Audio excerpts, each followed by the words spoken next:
काही प्रश्न येतोय असं मला काल इथं काहींनी सांगितलेलं आहे। मी आज रात्री मुंबईला जाणार आहे।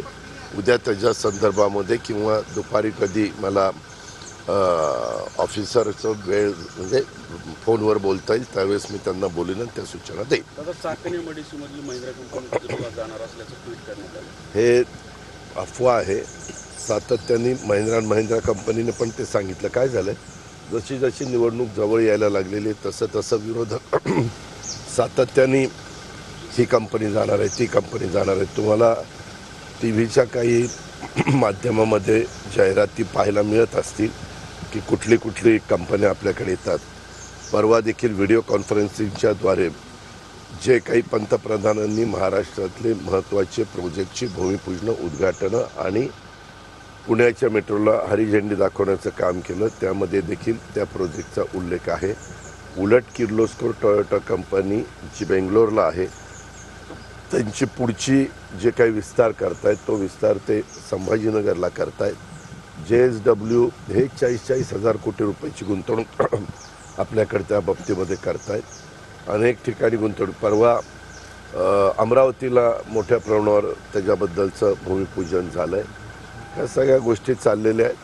पण आता मुद्दे कुठले राहिले नाही, म्हणून असे काहीतरी मुद्दे दाखवायचे की ज्याच्यातनं सहानुभूती मिळवण्याचा प्रयत्न करायचा किंवा आम्ही काहीतरी वेगळं करणार आहोत हे दाखवण्याचा प्रयत्न करायचा। सर, गडकरी साहेबांनी निधीबाबत बोललेले आहेत। लाडक्या बहिणीच्या निधीबाबत काय निधी जो उद्योगांचा निधी, गुंतवणूकदार उद्योगाचा जो निधी आहे तो लाडक्या निधीवर अवलंबून नाही, गुंतवणूकदार हा सरकार त्यांना जमीन देतं, पाणी देतं, वीज देतं, इन्फ्रास्ट्रक्चर करून देतं आणि इतर सवलती देतं। त्या सवलती कुठल्या?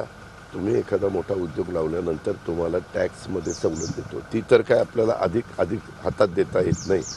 ते सवलत दिल्या म्हणजे कारखाना उभारल्यानंतर ते दिलं जातं। नक्की ते काय बोललेत मी त्यांच्याशी बोलीन, त्यांच्याकडून माहिती घेईन। परंतु मी अर्थमंत्री म्हणून 10 वर्ष काम करतोय, असं कुठलीही काही अडचण नाही। अडचण असली तर आम्ही ह्या गोष्टी केल्याच नसतात। जे आम्हाला शक्य होतं त्याच गोष्टी ह्या योजनांद्वारे करण्याचा प्रयत्न केला।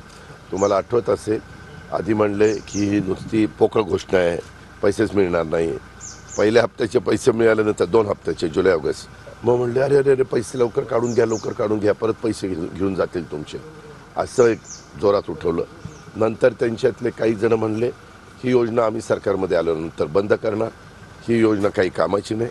अशा पद्धतीनं जी योजना आज राज्यामध्ये महिला वर्गात सगळ्यात लोकप्रिय गरीब महिला वर्गामध्ये झालेली आहे, त्याच्याबद्दल सतत काही ना काही टीका टिप्पणी चालू आहे। पण आम्ही टीका टिप्पणीकडे लक्ष देत नाही। आमचे जनसन्मान यात्रा सगळीकडे सुरू आहे। काल देखील आम्ही कॅबिनेट करून इकडं आलो, मी आणि धनंजय मुंडे, संजय बनसोडे इथंच होते आणि आम्ही फिरलो, म्हणजे उदगीरमध्ये त्या ठिकाणी फिरलो। रात्री उशिरापर्यंत फिरत होतो, लोकांचा रिस्पॉन्स मिळत होता, सर्व घटकातल्या लोकांचा मिळत होता। एकच झालं, मी संजय बनसोडेंना सांगितलं होतं की मी जवळपास 4 वाजता येईल। तर महिला लवकर आल्या होत्या, त्या जेव्हा महिला कंटाळल्या होत्या, कारण मला राखी बांधत असतानाच ते म्हणत होते की दादा आम्ही फार लवकर आलो। गावातनं पेठेतनं फिरत असताना लोकांचा प्रतिसाद मिळत होता। ह्या शहरामध्ये लोकप्रतिनिधी या नात्याने ह्या मतदारसंघात सर्व घटकाला न्याय देण्याचा प्रयत्न आणि विकास करण्याचा प्रयत्न केला गेला आहे। तुम्ही पत्रकार आहात, तुम्हालाही माहिती आहे की पूर्वी उदगीरमध्ये किती कामं झाली होती आणि ह्या 5 वर्षात 1 वर्ष विरोधी पक्षात, 1 वर्ष आमचं करोनामध्ये गेलं, 3च वर्ष मिळाली तरी तिथलं तहसीलदार कार्यालय, प्रांत कार्यालय, तिथली प्रशासकीय बिल्डिंग, आता बारच्या करता म्हणजे वकिलांच्या करता बांधण्यात येणारी 1 कोटीची इमारत, वेगवेगळ्या घटकाकरता उभ्या केलेल्या इमारती, पंचायत समितीची इमारत, पोलिसांच्या इमारती, राहण्याच्या इमारती, रस्त्याची कामं, डिवायडरची कामं, ही झालेलीच हे निर्विवादपणे तुम्हालाही मान्य करावंच लागेल। आणि मला अनेक जण सांगत होते, वेगवेगळ्या राजकीय पक्षाचे सांगत होते की दादा एवढा विकास झालेला आम्ही कधी बघितला नव्हता, इतका मोठ्या प्रमाणावर विकास, काही 1000 कोटी रुपयाचा निधी इथं आला, असं काय पोकळ आश्वासन दिले नाही। आम्ही आल्यावर हे करू, आम्ही आल्यावर ते करू, आम्ही आल्यावर असं करू तसं करू, आम्ही करून दाखवलंय आणि ते लोकांच्या समोर आहे, आपल्या सगळ्यांच्या समोर आहे। अहमदपूरमध्ये लोकसभेत राष्ट्रवादीने युती धर्म पाळला नाही असं बोललं जातं, त्यामुळे मी माहिती घेतो।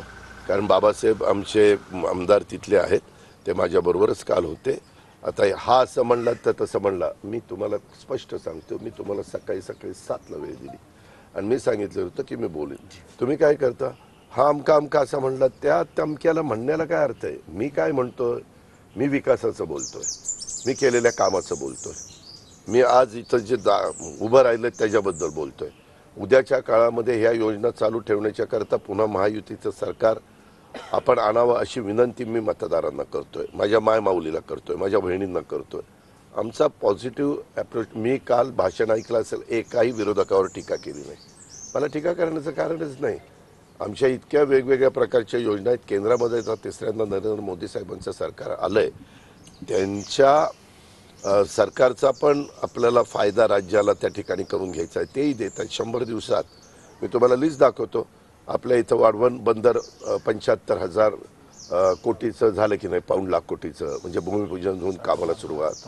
आपल्याकडं तिथं वंदे भारत ट्रेन सुरू झालं की नाही, आपल्याकडं नॅशनल हायवे सुरू झाले की नाही, आपल्याकडं वेगवेगळ्या भागामध्ये मोठी गुंतवणूक येणार आहे त्याच्याबद्दलच्या भूमिपूजन झाली की नाही, आपल्याकडं काही भागात मेट्रोची पुढचे टप्पे झाले की नाही. अशा पद्धतीनं अनेक कामं. लखपती दिदी ही योजना 3 कोटी दिदींना देशात दिली जाणार, ती 50 लाख आपल्या महाराष्ट्राला कशा दिदींना लखपती करता येतील. अशा खूप काही गोष्टी आम्ही त्या ठिकाणी करतोय.